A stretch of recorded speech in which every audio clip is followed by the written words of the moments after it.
تتكشف وادي الجزر الذهبي، وهي منظر طبيعي نابض بالحياة، حيث تتأرجح أشجار الجزر بلطف في النسيم. في خضم هذه البستان الغريبة يشارك 50 أرنباً في تدريب منضبط على فنون الدفاع عن النفس. يقود التجمع بحكمة متمرسة، يراقب المعلم ويسكر تلاميذه بعين مميزة.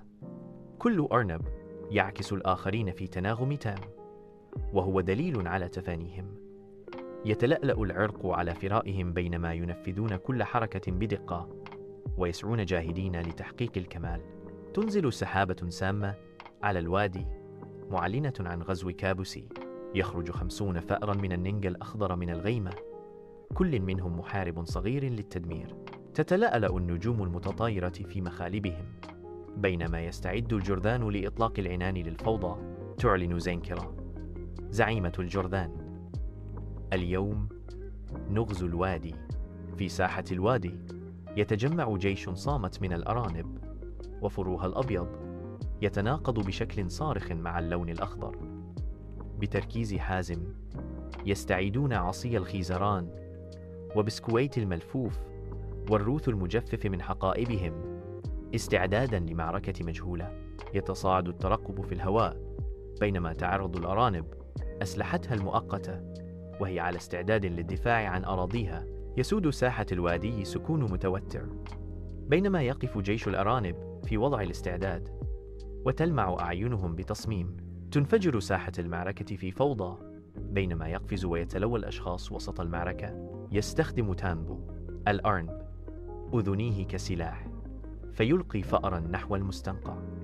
الفأر كريك يقذف في الهواء كقذيفة صغيرة على خلفية الحرب.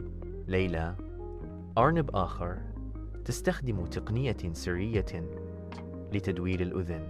يوقف تصرف ليلى السريع مسار الجرذ مما يمنع الكارثة.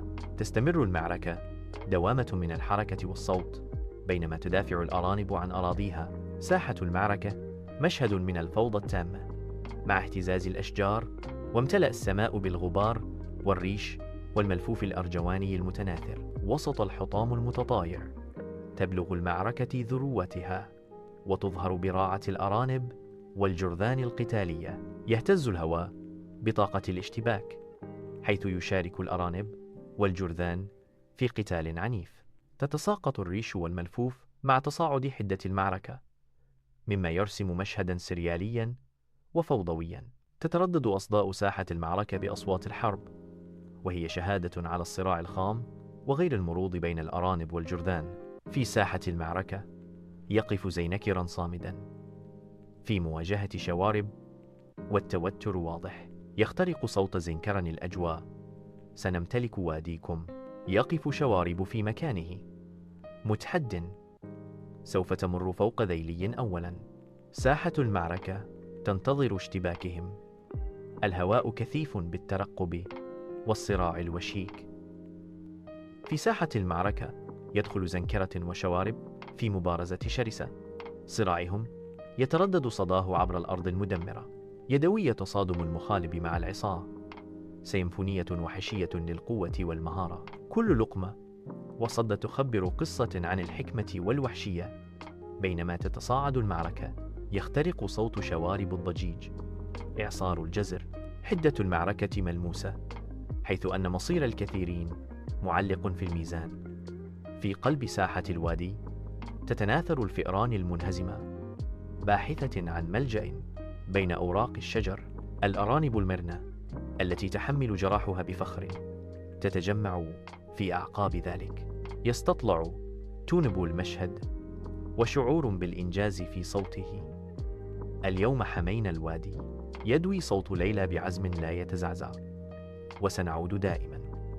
تتابع ليلى وتتردد كلماتها بلمحة من التحدي المرح: أسرع وأكثر كثافة وأشبه بالأرنب. تقف الأرانب متحدة وروحهم الجماعية لم تنكسر وهم يواجهون المستقبل.